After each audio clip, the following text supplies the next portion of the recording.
Hello there, my very good friends. Andy Murray here for What Culture Wrestling, and right now we are wrapping up our WrestleMania 40 Fallout content with a list on the things that we have learned about WWE's future from WrestleMania 40 itself, the week as a whole, and on top of that, the Raw after Mania 2. We know this is going to go down as a touchstone WrestleMania. It's going to be one that they are constantly referring to over the decades to come.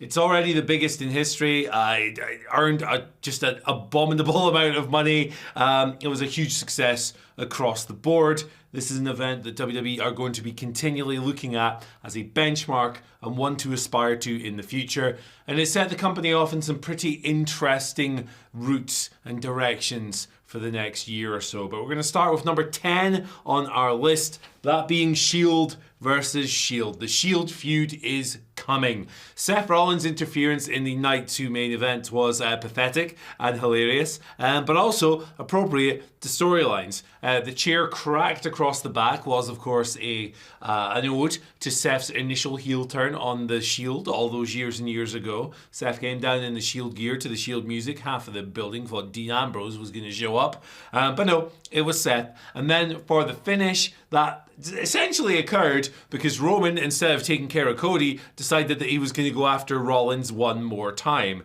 As a result, he ended up losing his epic title reign, losing his belt, and gaining probably a whole bunch of anger towards one Seth the Chef Rollins. Now, Rollins has used Shield stuff to mess with Roman in the past. If you remember their feud for the big belt, Seth in the deciding match came down dressed as his old Shield self, doing his silly dancing and stuff in the crowd. It was a good time. That match to me was a bit of a disappointment because it was so short. So hopefully whatever they decide to deliver next will be a bit more substantial, at least in the ring. Nonetheless, this is going to be a big time match for WWE in 2024. It is definitely happening. Maybe it'll be a return feud. We expect both of these men to take some time off following their respective WrestleMania defeats. Either way, it's something a lot of people are going to be very fired up about. And number 9, the big three need to stay together, at least for a little while. So Jade Cargill, Bianca Belair, and Naomi defeated Damage Control in their all-star tag team match on night 1. It was a good time, didn't overstay its welcome. Great ring entrances for both teams. But I'm thinking that this might be a really good spot for Jade in particular, at least over the next few months. She obviously had a squash match against Chelsea Green on Raw that was pretty effective. But at the same time, the thing with Jade Cargill is that she has all these intangibles. She looks incredible on TV. She's got charisma. She's got star power all over the place. The things you need to make it to the upper echelons of pro wrestling. But in the ring, yeah, she's still developing talent, and that's understandable. She's very inexperienced. She's still learning, still growing. That isn't to say she isn't good, but you know, when it comes to the presentation, it's kind of up here, and the wrestling is just a little bit below that. So for me, it's a good idea to keep her associated with Naomi and Bianca, at least for the next while. They've shown they have chemistry in the ring, even though they've only had one match together. And also, the key reason for this is that you can split off and have like a defining singles feud for Jade at some point. I know the Bianca match is one that a lot of people are calling for, particularly after their interactions in the Royal Rumble. I think that'd be really sick personally, and a great way to get Jade off the ground here in WWE. Number 8, some wrestlers kind of need something new, and yeah, I'm looking at this lot to start with, the Final Testament here. Yeah, they're a brand new stable, Karrion Kross and The Authors of Pain and Scarlett and Paul Ellering. It's not working yet, though, and they really need to find their voice, find their groove in the company. During their match with the Pride, with Bobby Lashley and the Street Profits, next to nothing happened apart from Montez Ford hitting a crazy dive and Bubba Ray Dudley putting his glasses on. They increasingly feel like an act that just isn't going to get off the ground in its current form, and I would say they probably need a new direction. There's some other people on the roster as well on the WrestleMania card who stuck out in that way. DIY and the New Catch Republic, stylistically, they track as very similar right now, and they could probably use some differentiation even though they're on different brands. Andrade needs a clearer direction upon returning. Perhaps we'll get that with some of the stuff he's been doing with Dominic Mysterio in the Judgment Day. I have a lot of faith in that. And another one from Raw, Shinsuke Nakamura, jobbing out for Ilya Dragunov. You know, not the worst role for Shinsuke at this stage in his career, but it does feel like his current character has run course. So yeah, just, you know, a few changes in direction, a few tweaks here and there will do these characters the world of good as we come out of WrestleMania 40 season. Number 7, Cody Rhodes is the one. It was abundantly clear coming out of not only WrestleMania but Raw as well that Cody Rhodes is the franchise player this company needs. This is the franchise player that WWE have been searching since John Cena. That they tried to do with Roman Reigns for all those years and it just didn't work out. This is your new MVP in WWE and he is going to be the centerpiece. I have all the faith in the world that this world title reign is going to be just absolutely wonderful. I think Cody is going to create pro wrestling magic with whoever he is pitted against. And you know what? The popularity of the guy and the endearing just likableness of Cody Rhodes is what, you know, strengthens my resolve with this. Yeah, during Mania, there were some pro-Roman chants. People love Roman Reigns and what he's accomplished as WWE's top dog. But there's no better person to succeed him, to replace him, than Cody. I have all the faith in the world. I think he's going to have just a tremendous spell on top. And he looked great at WrestleMania and on Raw, where they had the tribute video and the big promos and another thing that we're going to talk about a bit later in the video. Shout outs to Cody. He's doing great. Number 6, Rhea Ripley is also the one.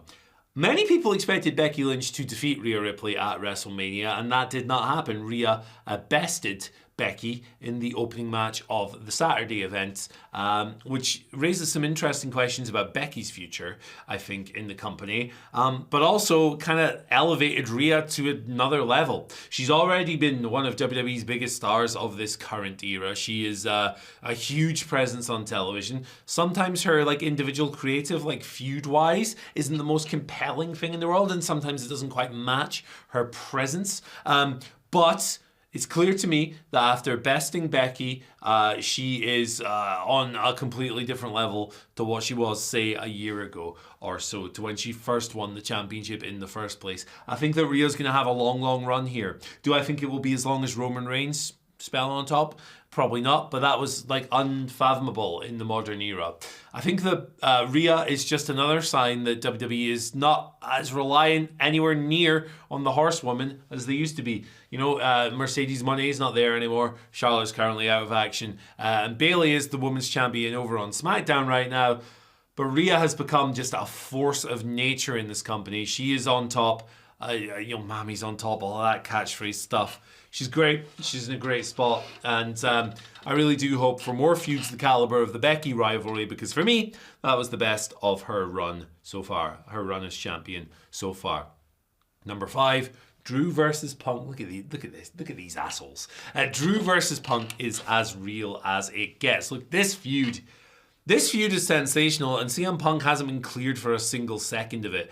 Drew McIntyre's reinvention as just a trolling dick of a heel, tweeting during his matches, just making memes and sharing them online and being an asshole on TV.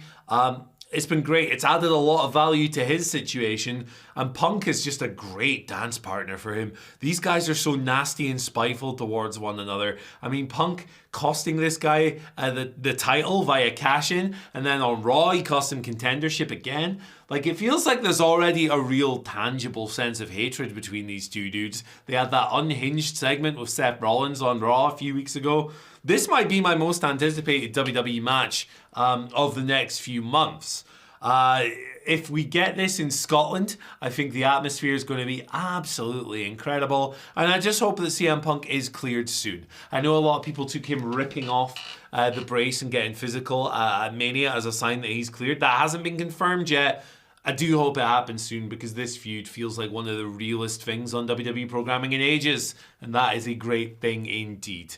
And number 4, uncertain futures, or not so uncertain in a couple of these examples. So There's a bunch of WWE contracts coming up, and we know through reporting that 3 of those are Sheamus, Drew McIntyre, and Becky Lynch. Sheamus got a return vignette on this week's episode of Raw, so I think it's safe to say that either he is re-signed or he has had time added on due to injury. He's been away from TV since August, of course, so his future, for now, looks a little bit more stable. With regards to Drew, I mean, look at the position he's in WWE. I cannot imagine that he doesn't re-sign with the company. I mean, if he doesn't, it'd be really funny. But if he, I would be shocked if that didn't happen. The one that's the most interesting to me right now is Becky Lynch. She acknowledged before WrestleMania that her deal is up in about 2 months. She lost to Rhea Ripley, where many people thought she might win. She's, not so long ago, had her first child with Seth Rollins, of course. So a big lifestyle change there. That might make her think about her priorities and her position and what she wants to do with her future. Look, it would still be a big surprise if she left WWE. I don't expect that to happen, but it's going to be an interesting one to follow over the coming weeks and the coming months, for sure.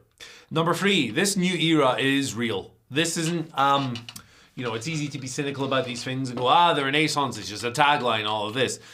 But it felt at WrestleMania in particular that WWE were trying to draw a line in the sand and set off a definitive marker for a new period of programming. The messaging was very, very clear, particularly when Triple H came down on night 1 and then Stephanie on night 2. And Stephanie said this was the first WrestleMania of the Paul Levesque era, which is interesting because Paul Levesque, Triple H, has been head of creative since 2022. So what does that tell you?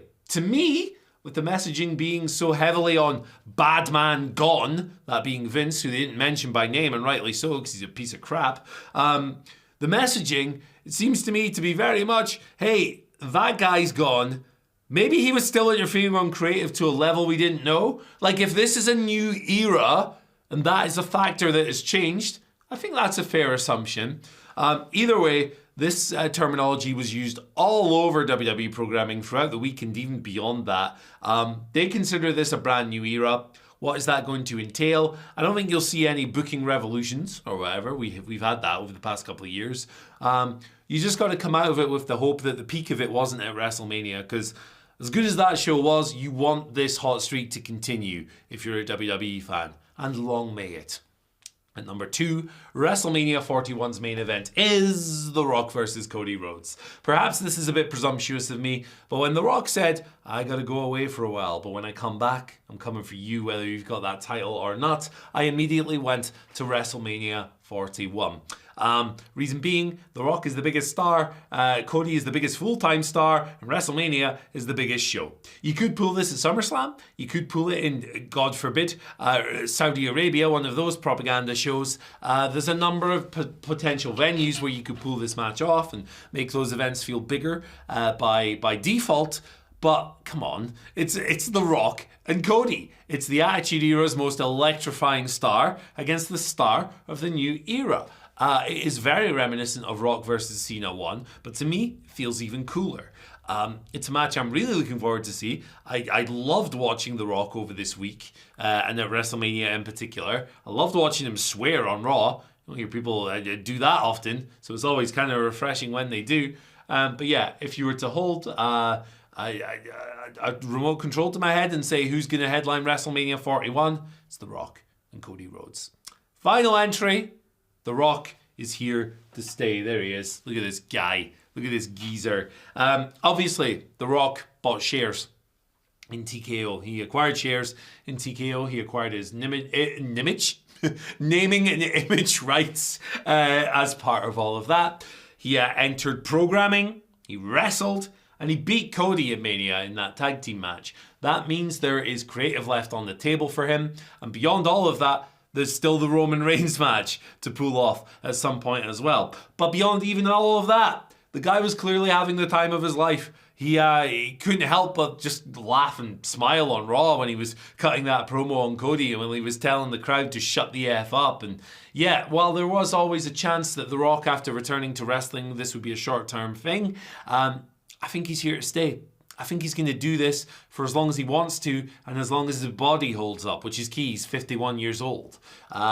So he's obviously going to do this around his acting schedule. He's taking time off now to film The Smashing Machine, that Mark Kerr picture that's currently in production. And he's going to do that every now and then.